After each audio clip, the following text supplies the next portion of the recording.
Yes. नमस्कार साथियों। उम्मीद है कि आप सब लोगों की तैयारी बहुत अच्छे से चल रही होगी। तो आज अपन लोग जो स्टार्ट करेंगे वो बेहद इंपॉर्टेंट और एक सुंदर सा टॉपिक स्टार्ट करने वाले हैं, जिसका नाम है अवकल समीकरण यानी ऑर्डिनरी डिफरेंशियल इक्वेशन। और सर कौन सी, क्लास 12th वाली या ग्रेजुएशन वाली? अपन खूबसूरत से अपना जो टॉपिक्स है वो यार ग्रेजुएशन में है, क्योंकि यार 12वीं क्लास वाली तो बहुत आसान है। यहाँ से क्वेश्चन हर बार कम से कम 4 या 5 क्वेश्चन आते हैं। और यार मैंने जब पेपर दिया तो मैंने देखा कि यार कई बच्चे एक्चुअली में ये क्वेश्चन तो करते हैं। हाँ यार, उनके सोल्व भी होते हैं, लेकिन उन्हें समय बहुत ज्यादा लगता है। मैंने ऐसे ऐसे स्टूडेंट देखे असिस्टेंट प्रोफेसर में। एक्चुअली में एक बार क्या हुआ कि यार ऑर्डिनरी डिफरेंशियल इक्वेशन के ना असिस्टेंट प्रोफेसर में लगभग 12 से 15 क्वेश्चन आते हैं।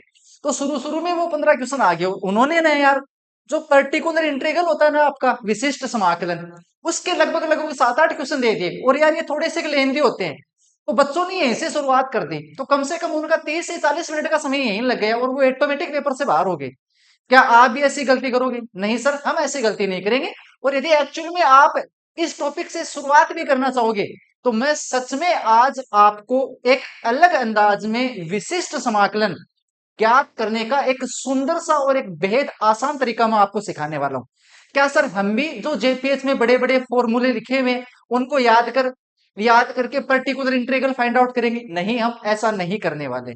तो इस ये जो क्लास है वो सबसे ज्यादा important assistant professor grade first और ग्रेड सेकंड पीजीटी और जो आपकी टीजीटी है इन सब के लिए इंपॉर्टेंट होने वाली है। क्यों? क्योंकि यार ऐसा कोई शायद ही पेपर बना होगा जिसमें आपको विशिष्ट समाकलन नहीं पूछा जाता होगा। इस क्लास में जितने भी सारे इंपोर्टेंट जेपीएच के क्वेश्चन है वो, और जो भी पीवाई क्यू 2025 में पूछे हैं और जो पूछे जाएंगे, वो मैं सब ये सोल्व कराने वाला हूं। तो उम्मीद है कि सारे स्टूडेंट एकदम तन मन से ये क्लास अच्छे से देखेंगे।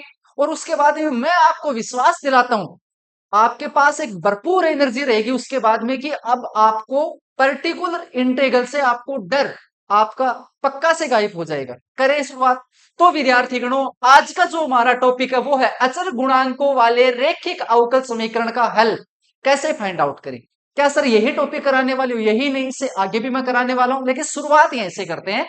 तो विद्यार्थीगणों, आपके पास ना कोई भी अचर गुणांकों वाली रैखिक अवकल समीकरण होती है, आप उसका सॉल्यूशन यार दो भागों में फाइंड आउट करते हैं। एक आप उसका ज्ञात करते हैं सर सीएफ, ए ज्ञात करते हैं सीएफ, और उसके बाद में उसका यदि राइट हैंड साइड में एक्स का कोई न कोई फलन है, यदि एक्स इंडिपेंडेंट वेरिएबल है, और यदि एक्स का कोई न कोई राइट हैंड साइड में सर किसके, रैखिक अवकल समीकरण के राइट हैंड साइड में कोई न कोई फंक्शन है, तो विद्यार्थी गणों आप उसका पर्टिकुलर इंटेग्रल यानी विशिष्ट हल फाइंड आउट करते हैं।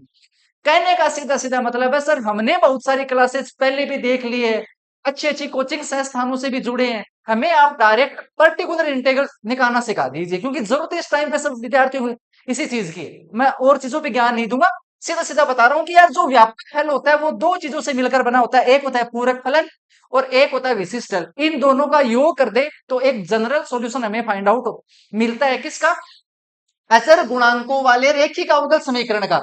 यानी जो भी रैखिक अवकल समीकरण है उनके जो गुणांक आ रहे हैं भाई साहब वो कांस्टेंट होने चाहिए, उसमें किसी प्रकार का वेरिएबल नहीं होना चाहिए। सीधी सीधी बात है। तो विद्यार्थीगणों, अपन लोग आज की जो क्लास है वो इस क्लास में अपन लोग सीखेंगे विशिष्ट हल, क्योंकि समय इसमें लगता है। समय इसमें लगता है, पूरक फलन में कोई समय नहीं लगता। हर कोई स्टूडेंट 30 सेकंड या 40 सेकंड में फाइंड आउट कर सकता है। गलती होगी यहां होगी, लेंथी क्वेश्चन बनेगा यहीं से बनेगा, क्वेश्चन की टेस्ट डिपेंड करेगी विशिष्ट हल से। क्या ये इस क्लास के बाद में कोई क्वेश्चन टफ होगा? नहीं होगा, मैं विश्वास दिला रहा हूं। आ जाओ भाई साहब, किसके अपन लोग किसके पीआई फाइंड आउट करेंगे अपन लोग, देख लेते हैं भाई साहब। आपके पास कोई भी विशिष्ट समाकलन ज्ञात करने के अच्छे अच्छे तरीके। तो देखो भाई साहब, आपके पास कोई भी अवकल समीकरण है वो हमेशा इस फॉर्म में होती है। इस फॉर्म में होती है कौन सी? अचर गुणांकों वाली रैखिक अवकल समीकरण आपके पास हमेशा इस फॉर्म में होती है। कोई ना कोई यहाँ पे कोई फंक्शन होता है, उसको अपन लोग एफ ऑफ डी, ये भाई साहब डिपेंडेंट वेरिएबल है, और इस साइड में इंडिपेंडेंट वेरिएबल का कोई ना कोई एक्स के पदों में या कांस्टेंट या फिर जीरो राइट हैंड साइड में होता है। तो आप उस इक्वेशन को इस फॉर्म में लिख सकते हो, और ये फॉर्म अचर गुणांकों वाले रैखिक अवकल समीकरण की है। किसकी है? दोबारा देख लो, F of D into Y बराबर क्यू ऑफ एक्स, यानी जो विद्यार्थी गणों अचर गुणांकों वाली रेखिका अवकल समीकरण है उसके जो दो हल होंगे, एक होगा सीएफ, एक होगा भाई साहब पीए। जो सीएफ निकलेगा वो निकलेगा इसका, इसके बराबर जीरो करोगे, जो रूट आएंगे रूट के नेचर पर आप लोग सीएफ एफ ऑफ डी का लिखोगे। यानी सबसे पहले आप लोग एक्सिलरी इक्वेशन यानी एक प्यारी सी सहायक समीकरण बनाओगे, जो सहायक समीकरण आपको जो सॉल्यूशन प्रोवाइड करवाएगी उसके नेचर के आधार पर आप लोग सीएफ लिखोगे।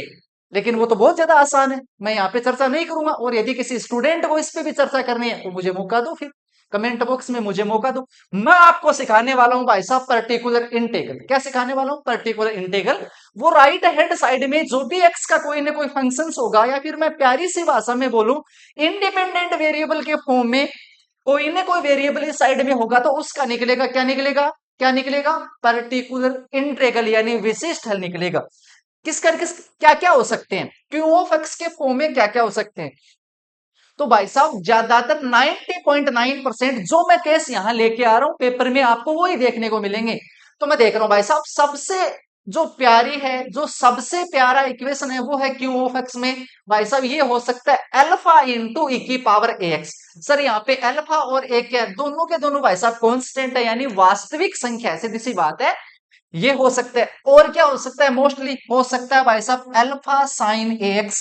क्या हो सकता है? Alpha sine x. अल्फा फिर से कांस्टेंट है, और भाई साहब साइन यानी आपका ट्राइगोनोमेट्रिक फंक्शंस का जो एंगल है एक्स वो है, और ए क्या है? ए फिर से कोई ना कोई कांस्टेंट है, ठीक है। क्यू ऑफ एक्स के फॉर्म में और क्या मिल सकता है sir? Beta cos x. Sir beta alpha ये कहां से ले? अरे यार ये सारे के सारे कांस्टेंट है, घबराना नहीं है, आराम से सीखना है।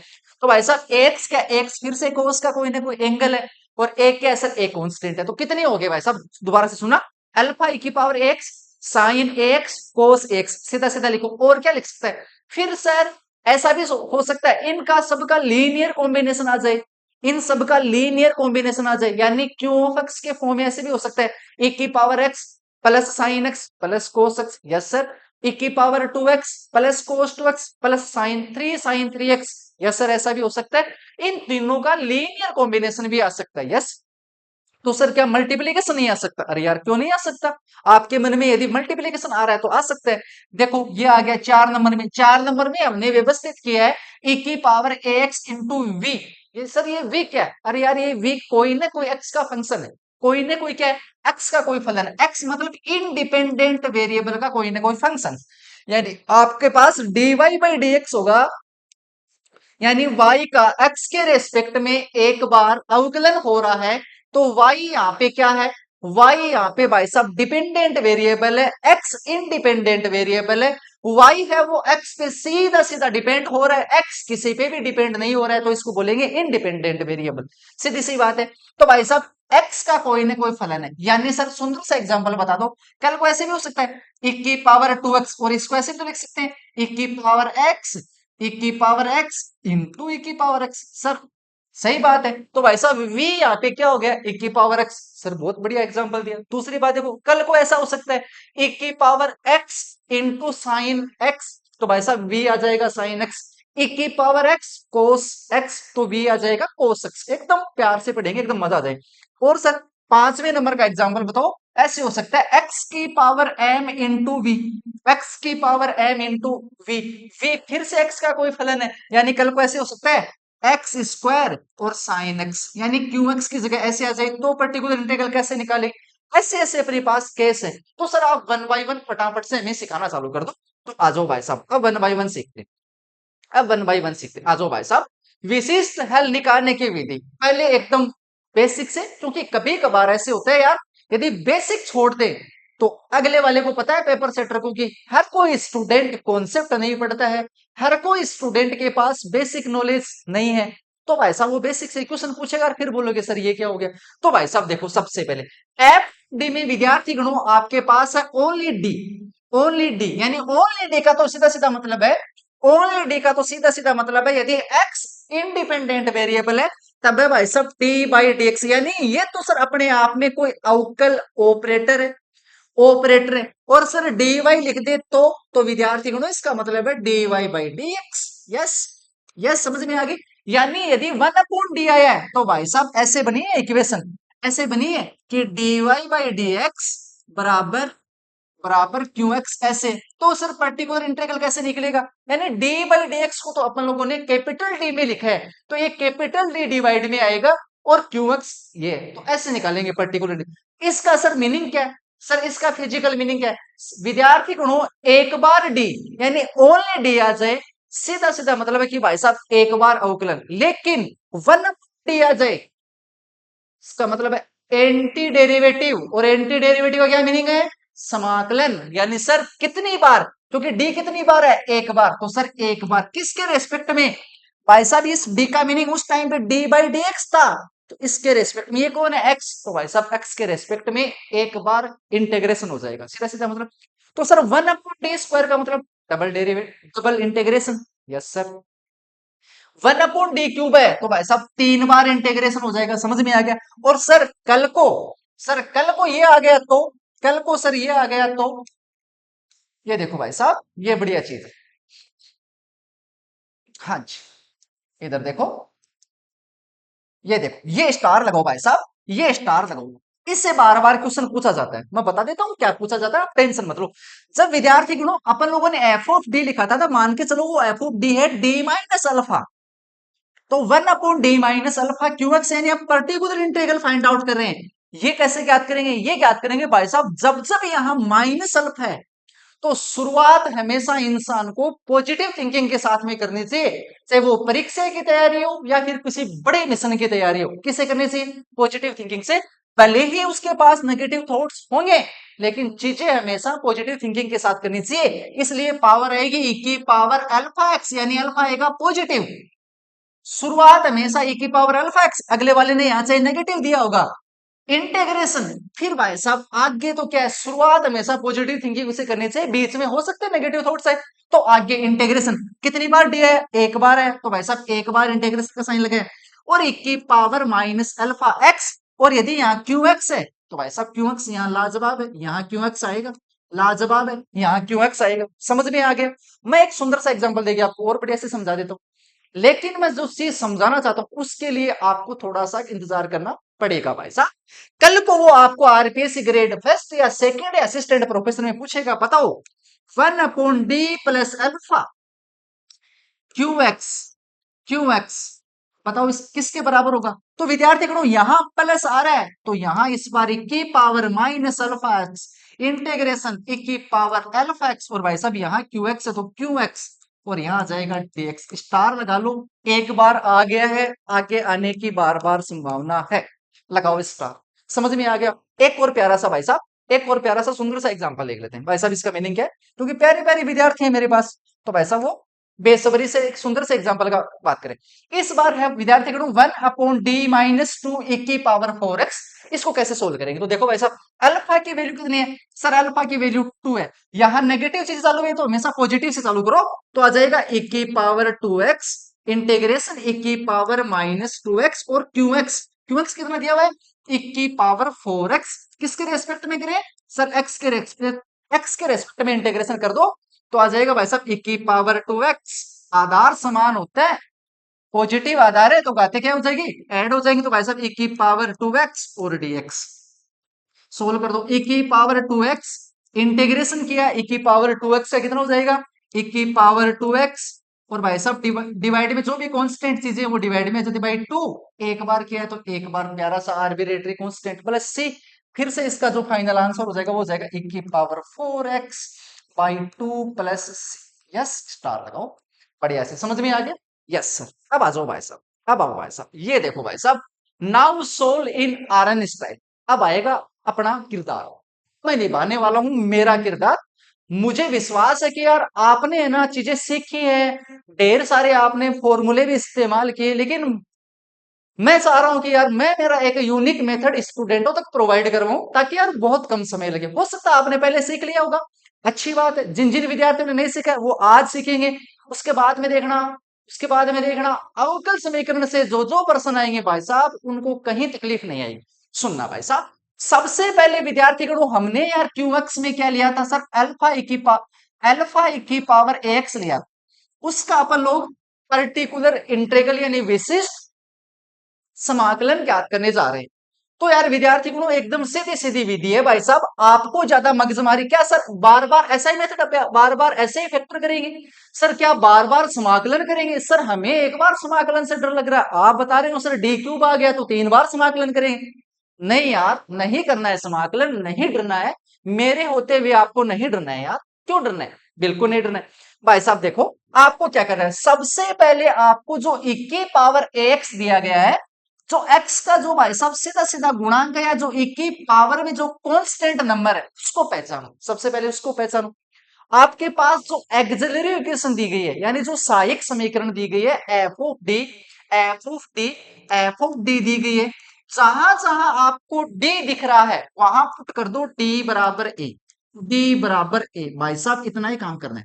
जहां जहां आपको डी दिख रहा है, यानी डी बाई डी एक्स दिख रहा है, वहां आपको ए क्या है सर, जो e की पावर में जो ax आ रहा है, यानी जो x का गुणांक आ रहा है वो है ये a, वो पुट कर देना है। सर कोई दिक्कत नहीं, ये तो बहुत आसान है, कर देंगे तो फिर आपका सोल्व हो गया। लेकिन लेकिन याद रखना, याद रखना विद्यार्थी गणों, बस इस चीज का कि सर जब जब हम लोग ए रख रहे हैं भाई साहब, ये नॉन जीरो होना चाहिए, नॉन जीरो होना चाहिए। सर ये चीज तो आ रही थी, ये तो जेपीएच में लिखी गई, आप क्या सिखा रहे हो, फिर सिखाऊंगा, थोड़ा सा इंतजार, अच्छी चीजों के लिए हमेशा इंतजार करना पड़ता है, आपको पेशेंस रखना पड़ेगा भाई साहब, अभी सिखाने वाला। क्या आना चाहिए चीजें, नॉन जीरो आनी चाहिए। यदि सर ये तो सर जेपीएच वाले ढेर सारी बड़ी बड़ी कोचिंगों ने, यूट्यूब वालों ने सिखा दिया, आप क्या सिखाने, अब आओ भाई साहब, यदि मैं ये नहीं सिखाने वाला, मैं सिखाऊंगा कि भाई साहब यदि एफ ऑफ ए बराबर आपका जीरो हो गया, अब देखो मजा आ रहा है, अब मुझे पता है, अब आपकी जो आंखें हैं वो एकदम पूरी तरीके से आपने फोकस किया, यदि एफ ऑफ ए बराबर जीरो आ गया तो क्या करेंगे, करेंगे क्या वो सीखते हैं। भाई साहब अगले वाले ने 2025 यानी जस्ट आरपीएससी ग्रेड फर्स्ट ने ये प्यारा सा प्रश्न पूछ लिया कि भाई साहब ये आपके पास एक प्यारी सी अवकल समीकरण है, हमें इसका विशिष्ट समाकलन फाइंड आउट करके दो। तो मैं पेपर में बैठा हुआ था तो मैंने सोल्व कर दिया तुरंत। आप सोल्व करो, कितना समय लगता है उसके बाद भी मैं बताता हूँ, करो सोल्व भाई साहब करो, पहले मैं आपको समय देता हूँ, करो। ये है आपका एफ ऑफ टी, डी की पावर 4 प्लस डी की power 3 plus D square minus D minus 2 into Y, यानी ये है आपके पास एफ ऑफ टी, ये है भाई साहब आपका एफ ऑफ टी, करो सोल्व। इस साइड में ओनली e की पावर x, यानी e की पावर x अपॉन में दैट, ये आएगा, और करो समय आपके पास, देखते हैं कौन विद्यार्थी कितने समय में कर पाता है, और 100% एक्यूरेसी के साथ करो भाई साहब। वन पुट करते देखो क्या हो रहा है, यहाँ आएगा वन, यहाँ आएगा वन, दो, यहाँ आ गया तीन, और भाई साहब इधर -1 इधर -2, प्लस का 3 माइनस का 3 बराबर जीरो।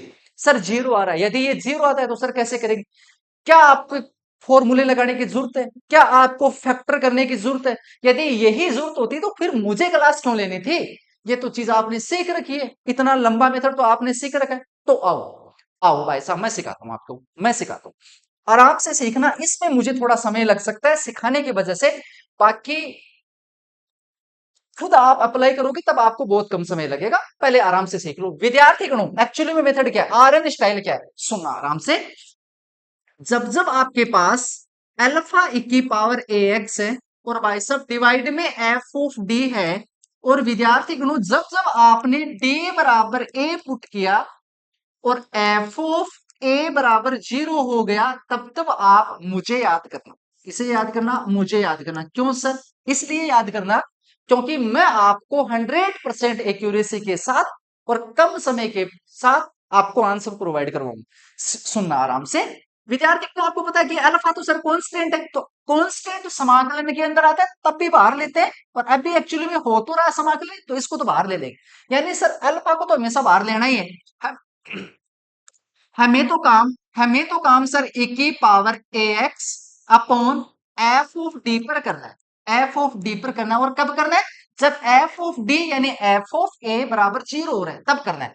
तब विद्यार्थी गणों आपको कुछ नहीं करना, सिर्फ ये करना है जब जब जीरो हो रहा है, अल्फा तो बाहर रहने दो, आप नीचे वाला जो भी डी के पदों में समीकरण है उसका एक बार अवकलन कर दो, टी के पदों में समीकरण है उसका एक बार अवकलन कर दो। अब आपके माइंड में विचार आएगा किसके रेस्पेक्ट में करें, तो यार सीधी सी बात है, डी है तो डी के रेस्पेक्ट में करो, एक बार अवकलन कर दो, कर दिया सर, आसान है, क्यों? क्योंकि भाई साहब अवकलन भी आसान है, और एक सर प्यारी सी एक सुंदर सी एक आपको रेखिका अवकल समीकरण दी जाएगी यार, उसका तो बहुत आसान है। एक बार अवकलन कर दिया सर, वो लिख दो। एक बार अवकलन किया है, तो भाई साहब यहां लगा दो x, ऊपर लगा दो x। क्यों? क्योंकि आपने एक बार अवकलन किया है, और आपके पास जो भी की पावर है x उसको यहां लिख दो, ऐसे कैसे लिख दो? एक बार कर दिया। अब यार फिर से आप या तो कोई ना कोई डी का पद बचा होगा, या फिर कभी ना कभी नहीं बचा होगा, दोनों ही केस है। कुछ भी बचा है, यदि डी का पद बचा है, तो सिर्फ आपको क्या करना है, जहां जहां डी है वहां वहां ए पुट कर दो, वहां वहां ए पुट कर दो।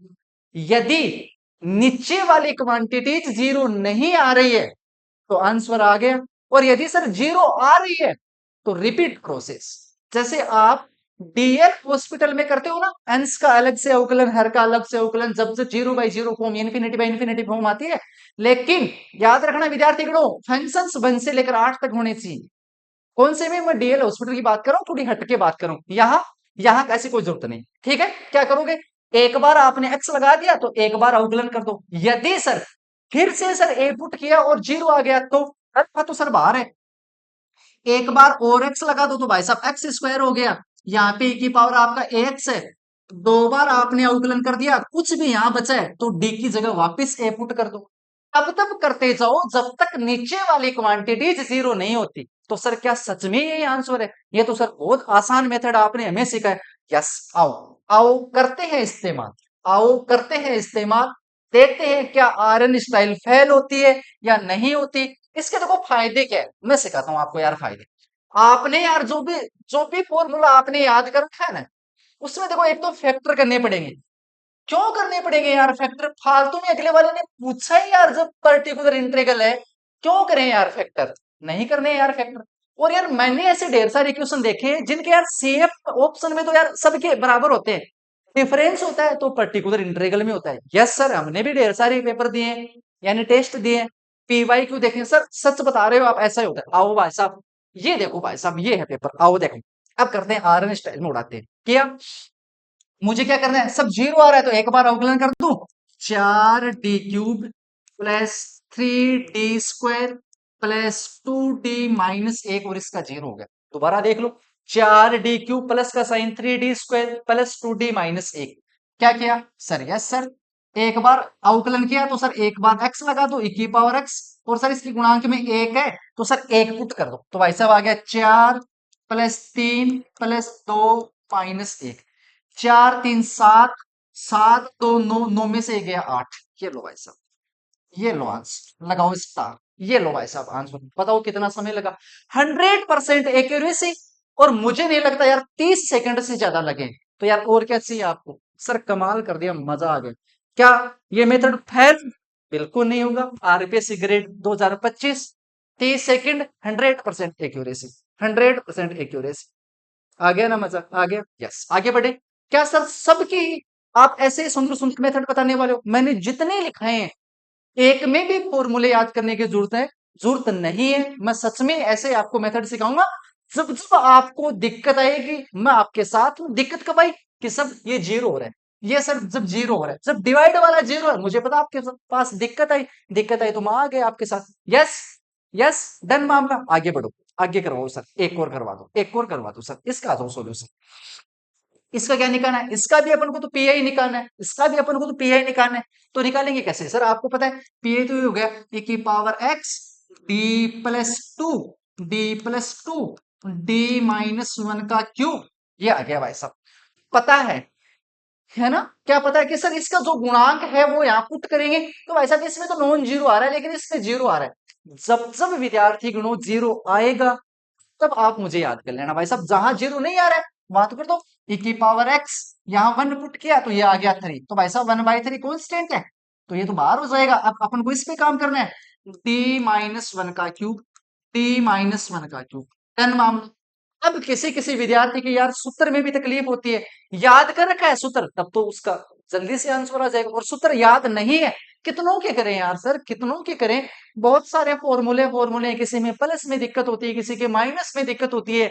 अरे यार मिस्टेक पीछे रहती है, तो टेंशन लेने की जरूरत नहीं है। आ जाओ, 1/3 आ गया। क्या करेंगे सर?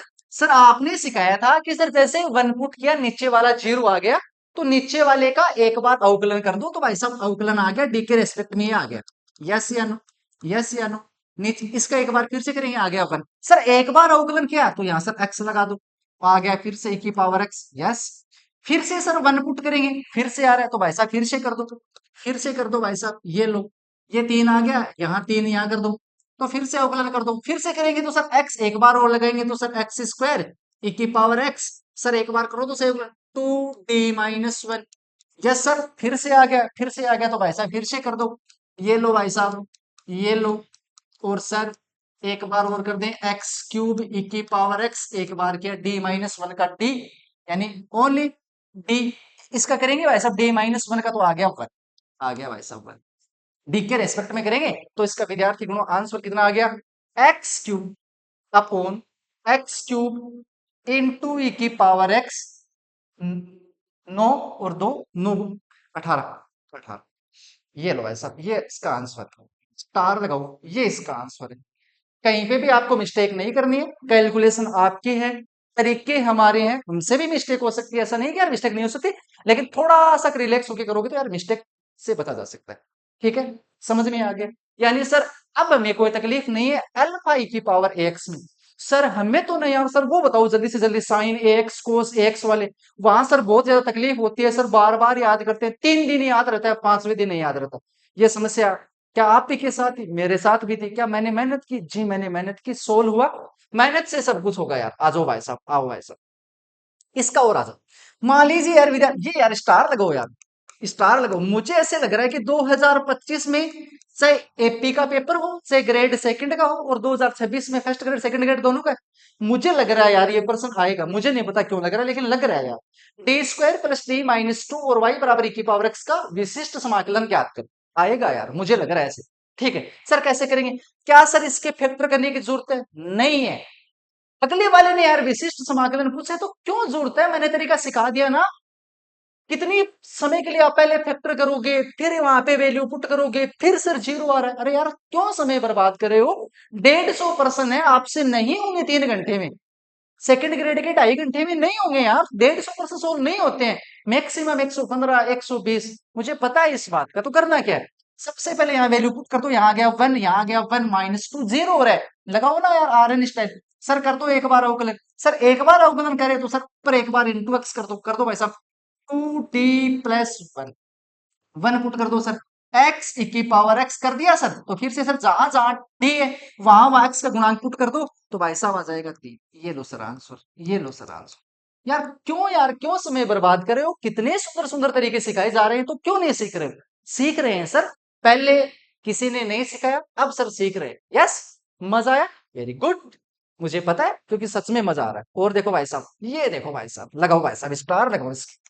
ये देखो भाई साहब स्टार लगाओ इसकी, तो भाई साहब रेड पे ले लो, स्टार लगाओ। देखो यार, देखो यार, अपने पास दूसरा जो पर्टिकुलर इंटीग्रल था ना यार, वो क्या था? देखो वो ऐसे था कि सर 1/f(d), या तो सर था साइन ए एक्स, या सर था cos ए एक्स, और भाई साहब इसके पास ऑपरेटर हो रहा है f(d) से, यानी d कोई ना कोई फंक्शन से।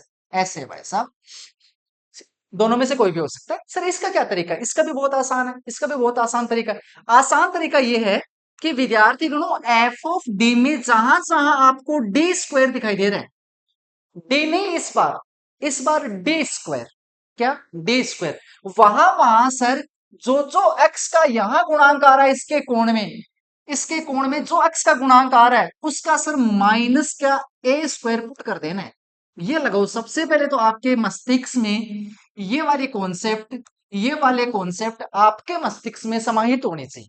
क्या? जहां जहां डी स्क्वायर है, डी नहीं है, ध्यान रखना, डी स्क्वायर है, वहां ए स्क्वायर नहीं पुट करना है, रे वहां पुट करना है माइनस ए स्क्वायर। डी स्क्वायर बराबर माइनस ए स्क्वायर, डी स्क्वायर बराबर माइनस ए स्क्वायर, डी स्क्वायर बराबर माइनस ए स्क्वायर। सर बैठ गया किट, एकदम मामला सेट है। क्या सर दोनों में करना है? करना है। बस ध्यान रखना, जब जब आप डी स्क्वायर की जगह माइनस ए स्क्वायर पुट करो, और कहीं ऐसा ना हो जाए कि आपने पुट किया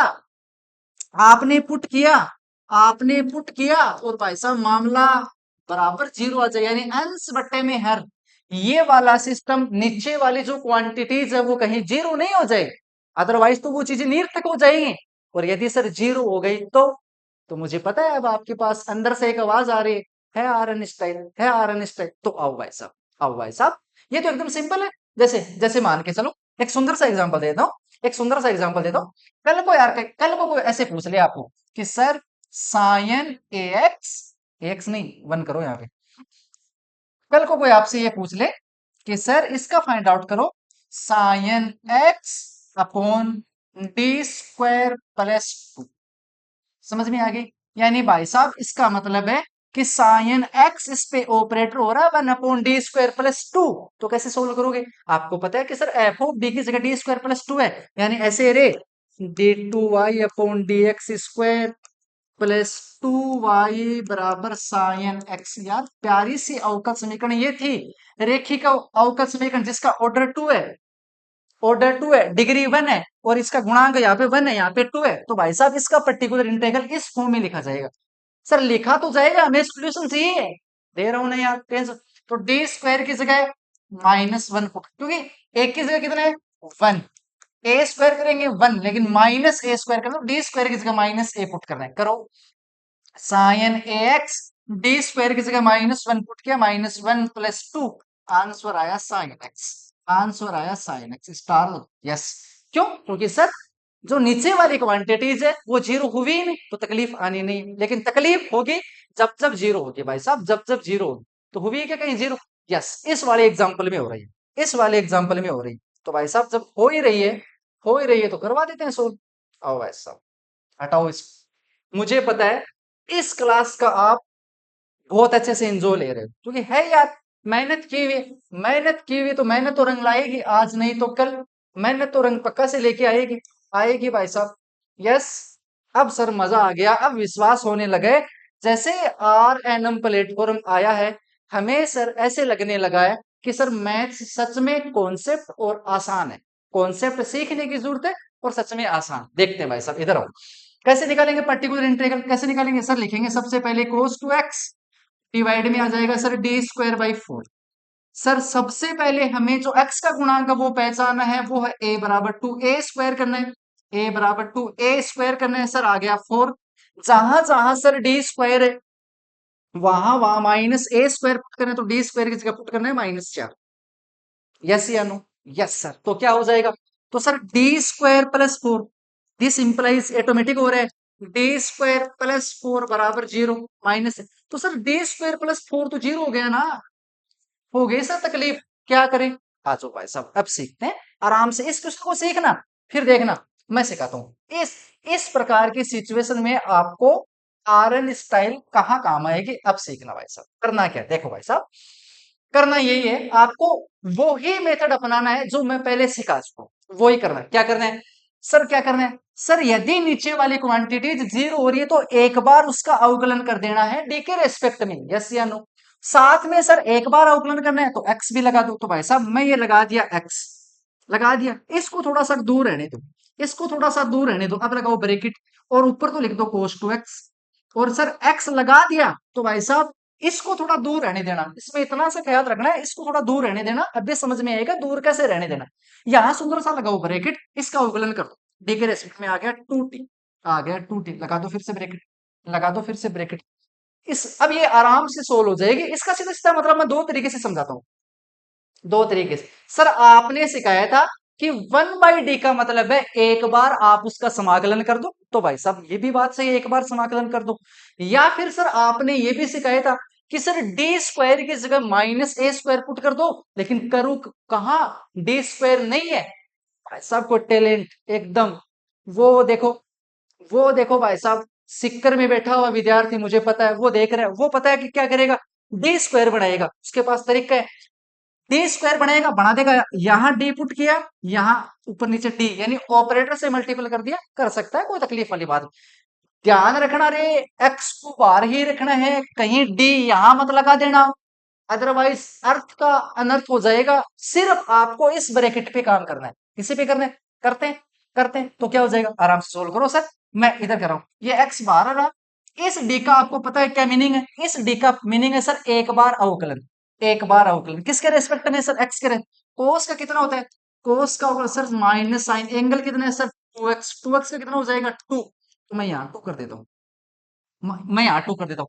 आपको पता है ये 2 यहाँ रहा, और sir D square, D square की जगह तो हमेशा माइनस ए स्क्वायर पुट करते हैं ना, तो कर दो यार, कहां तकलीफ है। तो सर डी स्क्वायर की जगह आ जाएगा -4, -4।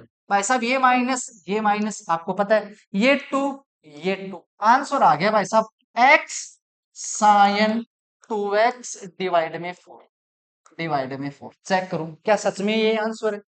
यस सर, मजा आ गया, यही आंसर है। लेकिन सर ये तो बहुत छोटा सा था, इसमें तो सर हम डायरेक्ट -1 की power n x two factorial n sin x, ये क्या बोल दिया सर, ये तो था वो फॉर्मूला, इसमें सर वैल्यू पुट कर लेते।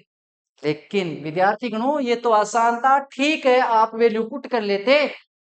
ये देखो फिर से 2025 आरपीएस ने तेवर चेंज किए ना, इतना लंबा सर, इतना लंबा आ गया तो, इतना लंबा आ गया तो कितने समय के लिए फैक्टर करोगे, कितनी देर के लिए फैक्टर करोगे, तब तो मेरे वाला मेथड ही काम में आएगा ना। यस सर, आरपीएस तेवर चेंज कर रही है, इसलिए आपको यार कुछ ना कुछ नया सीखना पड़ेगा, कुछ ना कुछ नया सीखना पड़ेगा। मैथ्स में यार इतनी सी तो कंपोस्ट आती है, इतने सारे धुरंधर हैं जिनके पास ये तरीके हैं, फिर आप उनके रेस में नहीं हो। मैं सच बता रहा हूं, यदि आप ऐसे पुराने स्टाइल में पढ़ रहे हो, ढेर सारे सूत्र याद कर रहे हो, 360 डिग्री एंगल पर क्वेश्चन को नहीं सोच पा रहे हो, ये बात कड़वी लगेगी लेकिन सच है, आप चयन की रेस में नहीं हो तो नहीं हो भाई साहब, आपको नया सीखना पड़ेगा, एक अच्छा मेथड सीखना पड़ेगा जिसमें 100% एक्यूरेसी हो, कम समय में अप्लाई हो रहा, और एक आधे परसेंट पे नहीं, वो सब सालों पे अप्लाई होना चाहिए। यदि ऐसी खास विशेषताएं हैं मेथड की, तब आपको सीखना होगा ही भाई साहब। आ गया आंसर, आ गया एक्स साइन 2x/4। डन मामला। और देखो सर, इधर देखो भाई साहब, ये देखो, आ जाओ भाई साहब सॉल्यूशन में आओ, और सर इसका सॉल्यूशन करवा दो, करवाओ भाई साहब सॉल्यूशन। पेन चेंज कर लेते हैं। ये देखो भाई साहब, फिर से ये हालात हो रखे का, पीआई ज्ञात करो सर, पर्टिकुलर का विशिष्ट समाकलन ज्ञात करो, का मान का मतलब है विशिष्ट समाकलन ज्ञात करो। आओ भाई साहब, सेम ये कहानी है सर, डी स्क्वायर की जगह सर -a² पुट कर दो। जैसे ही डी स्क्वायर की जगह -a² पुट किया, तो सर डी स्क्वायर इधर लेके +a² बराबर तो सर 0 हो गया। लेकिन सर 0 नहीं होना चाहिए, नहीं होना चाहिए, तो काम करो भाई साहब, x लगा दो और ब्रैकेट सुंदर सा, और भाई साहब इसको ऐसे लिखो, एक बार अवकलन कर दो, तो डी स्क्वायर का आ गया 2t, भाई साहब ये हो गया। कर दो भाई साहब x, डी स्क्वायर की जगह सर -a², तो भाई साहब -2a²। और सर इस डी का मतलब है एक बार अवकलन, किसके रेस्पेक्ट में सर, एक्स के रेस्पेक्ट में, कोस का माइनस साइन ax, एंगल का आ जाएगा भाई साहब, ये करो ax का हो जाएगा a, भाई साहब सोल्व कर दो, माइनस प्लस a, ये a, x/2a, आंसर आ गया x/2a, और सर साइन ax। चेक करो। अब यार कुछ विद्यार्थी तो इतने भोले भाले हैं कि सर हमने तो यार सर शॉर्ट नोट्स में इनके भी सर आंसर रट रखे हैं, लेकिन मैं सच बता रहा हूं रे, आपके फिर ऑप्शन दे के वहां पे प्लस माइनस में मिस्टेक होगी। कई विद्यार्थी डिवाइड वाला ए भूल जाएंगे, कईयों के गुणांक में 2 भूल जाएंगे। यार मत करो ऐसा काम, सिर्फ आपको वही फॉर्मूला याद करना है जो सच में बेहद महत्वपूर्ण है। बाकी इतने सारे फॉर्मूले एग्जाम टाइम में बिल्कुल याद नहीं रहते, ये वो ही बता सकता है जिसने एग्जाम दी है, जिन्होंने एग्जाम क्लियर किया है, ये वो ही बता सकते हैं आप। ठीक है, समझ में है? एक और आ गया भाई साहब, नेक्स्ट क्वेश्चन देखो, ये देखो बढ़िया से। सर इस बार आपने कहा था कि तीसरे मेथड में यही है कि e की पावर आ जाएगा, e की power alpha X into V आ जाएगा। क्या सर इसमें भी आप कुछ नया सिखाने वाले हो? जरूर यार, आपको पक्का से नया सिखाएंगे। आ जाओ भाई साहब, आ जाओ। यस, सीखो इसमें। इसमें देखो क्या होगा, जब जब आपको पता है कि विद्यार्थी गणों e की power alpha X into V आता है और डिवाइड में आपका आएगा एफ ऑफ डी, तब आपको क्या करना है, e की पावर अल्फा एक्स को बाहर ले लेना है, एक की पावर अल्फा एक्स को बाहर ले लेना है, और इसी पे काम करना है, किस पे, वी पे। लेकिन सर जब आपने एक की पावर अल्फा एक्स को बाहर ही ले लिया, तो सर जो डिवाइड में एफ ऑफ टी उसमें चेंजमेंट होगा, उसमें यार परिवर्तन होगा, स्वाभाविक सी बात है। तो क्या होगा, जहां जहां टी है वो अब चेंज हो जाएगा टी प्लस अल्फा में, जहां जहां टी है वो चेंज हो जाएगा टी प्लस अल्फा में। और यदि यहाँ पे माइनस अल्फा होगा, तब आ जाएगा टी चेंज हो जाएगा डी माइनस अल्फा। स्टार लगाओ, चीजें याद करो, फिर से बोल रहा हूं, जहां जहां डी होगा वहां वहां होगा डी प्लस अल्फा। यदि e की पावर माइनस अल्फा एक्स है तब डी चेंज होगा डी माइनस अल्फा में, राइट। तब आ जाएगा, यहां आ जाएगा F of D plus alpha, F of D plus alpha. लगाओ स्टार, लगाओ स्टार, ट्रिपल स्टार लगा लो। एग्जाम में ये क्वेश्चन आने की पूरी पूरी संभावना है। 2025 4 पेपर, 4 में से कोई एक असिस्टेंट प्रोफेसर ग्रेड सेकंड, सितंबर 2026 फर्स्ट ग्रेड सेकंड ग्रेड, पक्का। लगभग लगभग 100% आने के चांसेस का। यस, करो सोल्व करो। आओ वाइस करते हैं सोल्व। ये है,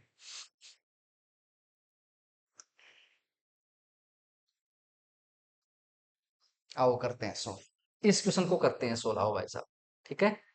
और डिलीट, ठीक है। 2025 यहाँ लिखो, 2025 का आएगा लगभग लगभग पूरे पूरे चांसेस। करो e की पावर, देखो क्या e की पावर 2x को बाहर लेंगे तो e की पावर 2x बाहर आ गया। डिवाइड में जहां जहां डी है वहां पे d प्लस 2, तो d प्लस 2 का whole square plus 3d plus 2, और भाई साहब प्लस, ये तो हो गया, ये हो गया। और लगाओ भाई साहब यहाँ ब्रैकेट, और यहाँ जाएगा साइन एक्स। सर ये ब्रैकेट क्यों लगाया विद्यार्थी को? इस ब्रैकेट का मतलब है ये जो नीचे आपके पास एक्सिलरी इक्वेशन है, जो क्वांटिटीज लिखी हुई है वो सिर्फ और सिर्फ भाई साहब साइन एक्स पे ही ऑपरेट होगी। इसका कोई लेना देना नहीं है, ये हमेशा की पावर टू एक्स ही रहेगी। अच्छा एक चीज और बता दूं आपको, एक चीज और बता दूं यार, कभी कभार क्या देखो वो ऐसा ऑप्शन सेट कर देगा कि इन सब के गुणांक में यार e की पावर 3x हो गया, e की पावर x होगा, तो यार वो तो ऑटोमेटिक डिस्कार्ड है। जरा सोचो, इसको सोल्व करेंगे तो इस वाले क्वांटिटी ब्रैकेट वाले में तो कहीं ना कहीं की पावर एक्स आएगा ही नहीं। तो यार ये एक ही पावर टू एक्स कैसे चेंज हो सकता है? मैंने यार एक बार जब मैं पीवाई को देख रहा था तो मैं देख रहा था कि यार इस प्रकार के प्रश्न में अगले वाले ने ना ऐसे ऑप्शन सेट कर दिए, एक के गुणांक में एक की पावर एक्स, एक के गुणांक में एक की पावर 2x, एक में 3x, एक में 4x। वो चाह रहा था क्या सच में यहाँ बैठा हुआ विद्यार्थी, यहाँ पे बैठा हुआ स्टूडेंट क्या सच में सजग है? क्या वो सच में सोच पा रहा है? क्या वो प्रेशर को सच में झेल पा रहा है? यदि आप सच में ये तुरंत ऑप्शन देखते तो आपको पता था वो डायरेक्ट हो जाता, क्योंकि गुणांक में हमेशा e की पावर 2x आएगा। इसको सोल्व करेंगे तो e की पावर माइनस एक्स वगैरह कुछ आने की संभावना ही नहीं है। तो सीधी सीधी सी बात है, आपको थोड़ा सा इन चीजों का भी ख्याल रखना। कभी कभार वो ये सोच रहा है कितनी अच्छी आपके पास अप्रोच है, यानी अप्रोच अच्छी होनी चाहिए। करें सो, करते हैं सोल्व भाई साहब। इधर आ जाएगा e की पावर 2x, डिवाइड वाले को सोल्व कर लो पहले। डी स्क्वायर प्लस 4 डी, और भाई साहब प्लस 3 डी, प्लस 3 दूनी 6 प्लस 2। यस, और यहाँ आ गया आपका साइन एक्स, यहाँ आ गया साइन एक्स। आगे करें सो, करो सो। e की पावर 2x, e की power 2x, D square 4 3 7 7 D, 6 4 10 plus 12, यहाँ आ जाएगा 12, और यहाँ है भाई साहब साइन एक्स। आ गया, एफ ऑफ डी के फॉर्म में आ गया। जब जब मुझे यार साइन एक्स और कोस एक्स दिखाई देते हैं, मुझे इसके साथ में डी स्क्वायर भी दिखाई देता है, मेरा मन खुश हो जाता है यार। क्यों? मुझे पता है डी स्क्वायर की जगह मुझे अब क्या पुट करना है, क्या करना है, -1 पुट करना है। करना है ना, यहाँ पे ए का मान है 1, ए स्क्वायर 1 हो गया, माइनस ए स्क्वायर -1 हो गया, 1 की पावर 2x। करो भाई साहब, ये आ गया आपका साइन एक्स। डी स्क्वायर की जैसे मैंने -1 पुट किया, यहाँ आ गया 7d+11, 7d+11। यस सर, समझ में आ गया? यस। फिर से मुझे यार डी स्क्वायर चाहिए, फिर से मुझे डी स्क्वायर क्यों चाहिए? क्योंकि मुझे साइन एक्स कोस एक्स, मुझे डी स्क्वायर चाहिए। मुझे यार यहाँ पे डी स्क्वायर की जगह -a² पुट करना है, डी स्क्वायर चाहिए। तो यार आपको क्या कहा, एक नया ऑपरेटर लेके आना है। नया का मतलब ये नया वाला डी, ऊपर नीचे डी, यहाँ आ गया आपका साइन एक्स, यहाँ डी करूंगा तो भाई साहब यहाँ आ जाएगा 7d², 7d² + 11d। लेकिन देखना ध्यान से, सर फिर से डी आ रहा है। आप कुछ ऐसा करो ना सर कि सर यहाँ डिवाइड में हमेशा डी² ही रही है, वो डी गायब हो जाए। फिर यार एक नया का मामला है, फिर यार एक नया मामला है। आप ऐसे कर दो, फिर आपने संयुग्मी का नाम सुना होगा, ऐसे कर दो। फिर यहाँ करो 7d-11, और यहाँ आ जाएगा साइन एक्स। कई कई विद्यार्थी तो यहाँ पुट कर देते हैं 7d-11। अरे ऑपरेटर आगे थोड़ी लगेगा, जस्ट पीछे तो लगेगा ना। समझ में आ गया? और यहाँ 7d-11 किया तो कितना आ जाएगा भाई साहब, 49d² - 121, 11 का स्क्वायर 121, 7 का स्क्वायर गुणनचास डी स्क्वायर माइनस 121 सब डन। ये आ गया। अब -1 पुट कर दो तो आ जाएगा e की पावर 2x। टी स्क्वायर की जगह जैसे -1 पुट करेंगे तो 121 और 49 कितना हो जाएगा भाई साहब? ये आ जाएगा 0.71 और ये भी कैसे सर? माइनस के, तो माइनस का 170। ये तो कांस्टेंट क्वांटिटीज थी तो भाषा बाहर आ गई। ठीक है, अब कर देते हैं वो साइन 7D साइन एक्स का मतलब है 7x का साइन एक्स का एक बार अवकलन 7 cos X -11 sine X. Yes, check करो आंसर, चेक करो क्या सच में यही है? ध्यान रखना, यहाँ -170 है, ऑप्शन में +170 होंगे, यहाँ माइनस है, प्लस ऑप्शन में 100% यहाँ प्लस होगा, लेकिन आपको गलती नहीं करनी है। 40 सेकंड की बजाय 45 सेकंड कर लेना, लेकिन गलत नहीं होना चाहिए। इसका मैंने नुकसान और फायदा दोनों चीज मैंने आपको बताई थी। यह समझ में आ गया? एक बार प्रश्न को अच्छे से दोबारा निहार लो क्या किया। मुझे लगता है यहाँ पे कुछ थोड़ा सा ठीक काम किया, ये चीज आपको देख लेना चाहिए। ठीक है, पानी पी लेता हूँ, चेक करो यार, ये ठीक किया फिर आप। ठीक है, इस बार डिवाइड में जीरो आया नहीं, अदरवाइज आरएन स्टाइल का यूज करते हैं।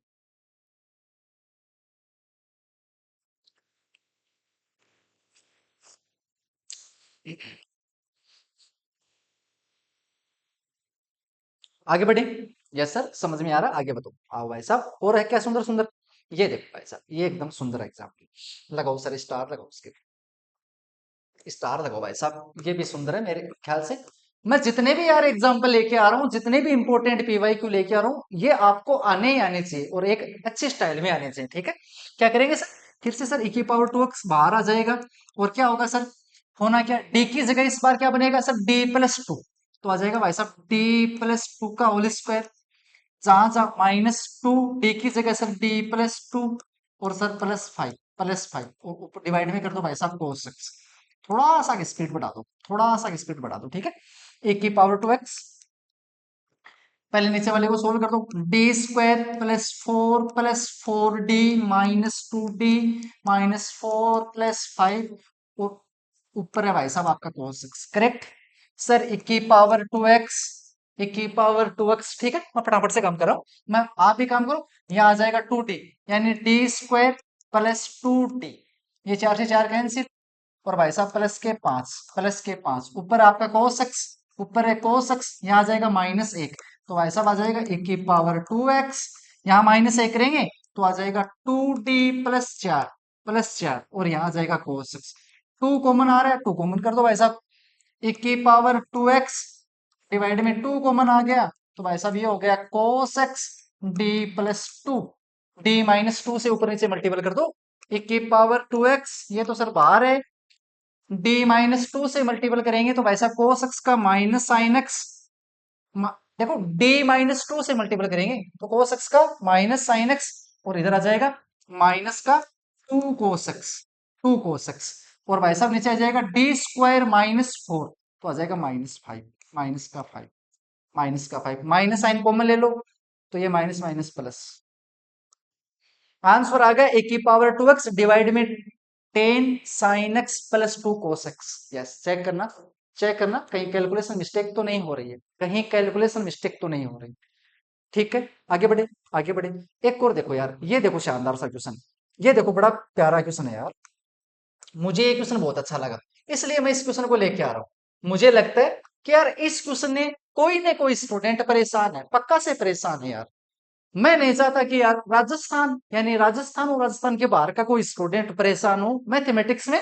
यहाँ यार बहुत अच्छे अच्छे शानदार शानदार फैकल्टी हैं, आपको परेशान होने की कोई जरूरत नहीं। सुनो यार, इस पीआई निकालना है, देख कैसे निकाले, पहले प्रश्न तो देखो। ये देखो भाई साहब आराम से दे, ये देखो भाई साहब आराम से देखो, ये देखो इसका पर्टिकुलर इंटीग्रल निकालना है। निकालो, आप निकालो पहले, लेकिन मैं समझा देता हूं आपको।